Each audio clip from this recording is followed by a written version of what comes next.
4월 총선을 앞두고 정치권의 속사정을 심도 있게 짚어드리는 총선 설명서 서반장 김반장 시간입니다. 대통령실과 여권을 취재하는 김정우 반장의 설명서 먼저 보겠습니다. 네, 한동훈과 신핵관이라는 주제로 설명을 드리겠습니다. 그런데 지난달 장제원 의원이 출마하지 않기로 하지 않았습니까? 이후에 핵관이란 개념이 좀 없어진 것 아니냐 이런 주장이 나왔었는데 그런데 한동훈 비대위에서 이런 표현이 나왔다는 말입니까? 예, 그래서 보면 지금 이제 장제원 그리고 권성동 이런 의원들에 비해서는 좀 대중적인 인지도는 좀 높지 않지만 그다음에 이제 신핵관으로 불리는 이 이철규 의원이 여전히 그 여당 공천의 핵심을 쥐고 있는 게 사실입니다. 그래서 김기현 대표 체제에서는 당 사무총장을 맡았다가 강서구청장 보선 패배로 물러났지만 얼마 안 가서 인재영입위원장으로 복귀했죠. 한동훈 비대위 출범 뒤 그대로 유임되면서 지금도 인재영입을 총괄하고 있습니다.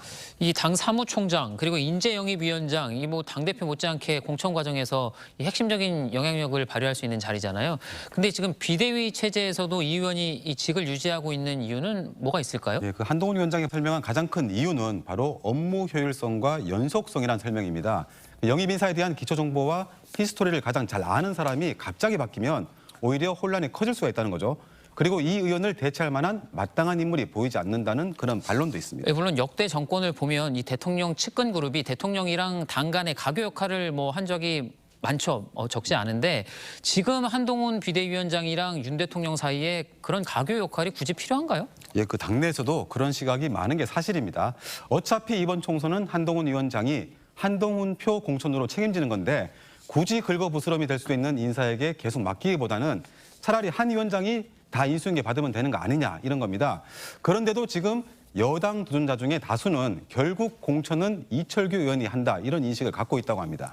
자, 인재 영입이라는 게 이제 재료를 모은다고 치면 공천관리위원회라는 건 사실 요리를 하는 중요 기관이잖아요. 그렇다면 이 의원이 포함될 가능성이 크지 않을까요? 그 아직 확정되거나 발표된 건 아닙니다만 통상 관례로 보면 인재영입위원장이 공관위로 들어갈 가능성이 있습니다.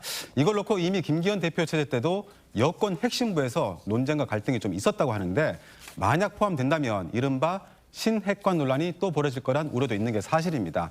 하지만 다른 쪽에선 정치 신인인 한 위원장 체제에선 이 의원이 현실적으로 공천 과정에서 역할을 해야 하는 상황이기 때문에 외곽으로 물러나서 물밑에서 활동한다면 오히려 비선이나 밀실 논란이 불거질 거란 그런 반박도 있습니다. 뭐 실제 일을 한다면 비선보다는 뭐 공식적인 자리 맡는 게 더 낫지 않겠나 싶긴 한데 한동훈 위원장의 선택이 좀 궁금해집니다. 예.